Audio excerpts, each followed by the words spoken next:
No kevad on üks suur puhastuste aeg ja kuna hiljuti toimus ka koristajate kutsemeisterlikkuse võistlus, siis otsustas meie reporter Mutika visata kinda kutsemeisterlikkuse võistluse komisjoni esimehele ja küsida tema käest mõned nipid, kuidas siis näiteks tualett väga hästi puhtaks saada. Nii et kohe te näete seda katset, kuidas meie reporter Mutika puhastab kempsu ja kuidas teeb seda professionaal. Kas on vahet ja mis on selle töö kõige olulisemad nipid?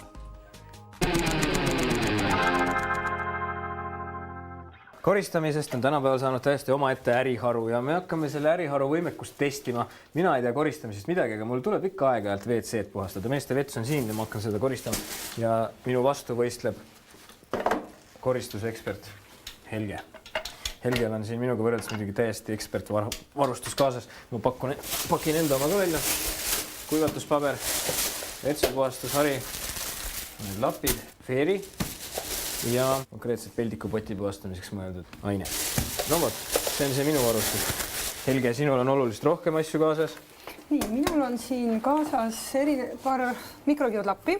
Siis on mul siin üks veele pandud natukene niisugust kergemat igapäevast WC puhastusainet sisse. Siis on mul üks hari, mida ma olen harjunud nõudepesuharjana kasutama, aga ma tõenäoliselt kasutan seda ikkagi kraanikausi jaoks. Ja see on nüüd, ei, see ei ole hambari, aga sellega, kui on kraanid väga mustad, on väga hea neid kraaniservasid teha. Ja siis on ka põranda kuivataja pühkija, mille külge saab lapi panna. Ja kui seal peaks palju sodi olema, siis selle sodi, et mitte kummardada, tõmban siia kühvli peale. No vot, ja siis ma nägin sinu küljes veel siis spetsiaalset erivarustust. Mis see on? Mingi ruupor, et tähelepanu koristaja tuleb ettevaatust, võtke tõmmake jalad kõhuala või milleks see on? See on nagu selline kaval asi, millega saaks vaadata, et milline mustus seal WC-s on, et meil tihti hirmutatakse igast mikroobidega ja seal kuskil poti serva all. Sellega seda mikroobi muidugi ei näe, mikroob on nii väike, aga me näeme mustust, mis on tüüpiline WC-le ja võib-olla mille peale ei tule.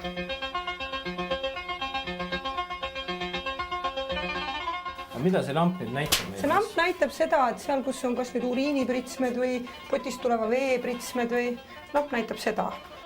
Siin seina peal on niimoodi niiske lapiga pühitud. Nagu tööd on tehtud, aga see mustus on laiali läinud. Sealt on jäänud üldse pühkimata. Ohohoo, mida me siin näeme? Kraanikaasi ümbruses oleks nagu keegi seina peale valgeid laike vedanud või? No, seal on ilusti näha, kus maani, kui pikk on koristaja. Nii. Sinnamaani on vaevalt pühkinud. No näed, sinnamaani on pühkinud, ülevalt ei ole pühkinud. Pimedas naiste WC-s koos naiste rahvaga väga kahtlane.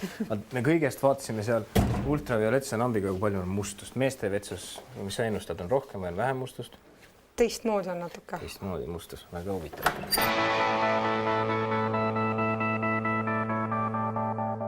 Mis me siin siis näeme? Mis siin teistmoodi on? Me nüüd näeme, et vetsus seinal on pritsmed nina kõrguseni. Toho. Just nii. Mis pritsmed nüüd küll on? No mis pritsmed? Et mina meeste vetsus ei käi, et räägi, mis asja te siin pritsite. Ja need siis pestes ei ole ära tulnud või? Või need ei ole pestud. 2 varianti. Naiste WC-s on siin selle kätepaberi või kätepuhuri all tunduvalt rohkem niresid kui meeste WC-s. Mis me siis järeldame, et mehed ei pese käsi või?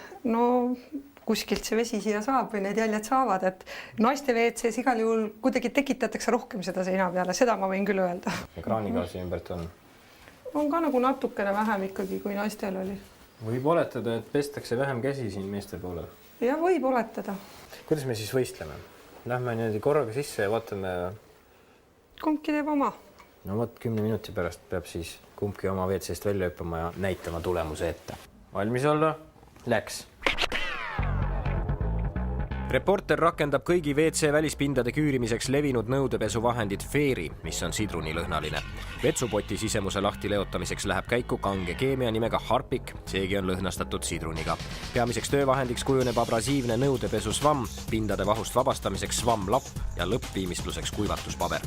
Kogenud koristusspetsialist omakorda kasutab WC küürimiseks veega niisutatud lappe. Õrna seebilahust läheb tal vaja vaid vetsupoti sisemuse puhastamiseks. Põrandal kasutab ta aga mikrokiudlappi.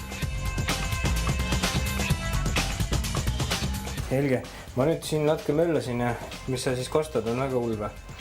Milline on skaala väga või mitte väga, aga mida ma võin öelda, et siin on nüüd näha niisuguseid triipe ja niisugust kihti. Näed, kui ma siit tõmban niimoodi, et kui lapp on või mingi see töövahend on suhteliselt märg ja kui seda kohta paras ja kõigil ajal ei kuivata, siis siia jääb niisugune kiht. ja see kiht hakkab edaspidi mustust veel paremini enda külge võtma ja siin on näha need niiskelapi jäljed kõik. Aga need kollased plekid, mis seintel olid, kuidas nendega lood on? Pritsmed on nüüd laiali siin siukse piimana. Et olid pritsmed ja nüüd on laiali määritud? Loomulikult neid on tunduvalt siin vähem ka, sest ikka hoolega kuivatasid on ja. Aga kuna ainet oli nii palju ja see oli nii märg ja altpoolt oli sul raskem teha, siis näed, seal on rohkem jäänud seda ainet ja seda kihti. Vaatame potti ka selle masinaga.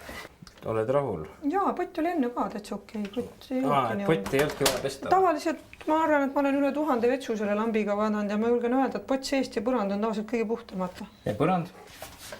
Põrand on... Kleebib. See sai väga paksult feeriga kokku. Jah, ta nagu sai, et siin nagu sellist, see lambikene meil praegu siit ei paista välja, aga see, kuulete? Mis ta teeb? Iminappadega jalgupidi kinni. Ja nüüd mida rohkem siin inimesed käivad, seda rohkem see nagu väike liim, mis hakkab nüüd enda külge seda siduma. Ehk siis ma tegin peldiku mustemaks, kui see enne oli? Jah, seda võib mustuseks nimetada, seda veerid seal. Aga sa lõid olukorra, kas iga mustus jääb jälle rohkem ja rohkem kinni. No nii, ma saan aru, et tegelikult ma tegin kõike täiesti valesti. No, ma ei julge jälle öelda valesti õigesti, aga üks asi mulle valmistab küll muret. Et sa alustasid põrandast, samade tarvikutega käisid küll mitu korda vahepeal pesemas, aga samade tarvikutega tegid potti ja seina ja siis korra natukene kõsid seda boksi. Et nüüd, kui me selle tarvikuga, me võimegi täiegi teda küll seal pesemas, aga sinna kipuvad mikroobid sisse jääma mustus. Et kui me liigume mustemalt pinnalt puhtamale, no mis me teeme? Täitsa loogiline. Tassime selle mustema pinna mustuse puhtamale pinnale. Ja selliselt võib juhtuda, et me koristame, aga tegelikult tassime laiali ja seda tegevusniisi nimetatakse aseptiliseks tegevuseks. Kõige oleks see, et vetsupoti prillraua jaoks oleks üks lapp, siis poti jaoks teine, poti jala jaoks kolmas, põranda jaoks neljas. Ei, päris nii hulluks ei tasu minna, lappi saab voltida. Me keerame jälle puhta külje ette. Minu pool WC-s naksus põrand pärast seda, kui ma olin ära pest. Vaatame, kas sinu pool ka naksub. No, lähme vaatame.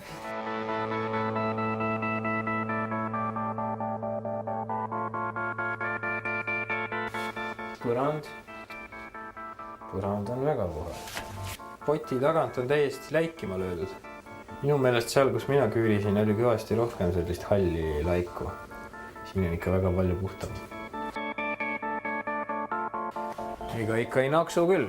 Huvitav, mis värk on? No Helge, seleta mulle nüüd, milles on see saladus, et see põrand sul seal ei naksu? Ma ei kasutanud üldse keemiat. Ma täna lahendasin selle ainult veega. Seal pole midagi naksumas. Kui ma saan sama töö tehtud ilma keemiata, siis miks mitte? Aga see ei tähenda, et koristamine päris ilma keemia vabata. Ma panin ka potti ikkagi natukene ainet. Nii et seal tuleb vaadata, mis mustus, mis pinnal, kui puhtaks peab saama ja püüdma leida see kõige otsem tee. Ja koristamine tegelikult on lihtne. Lahendused on lihtsad, aga lihtsalt natukene tuleb asju teada.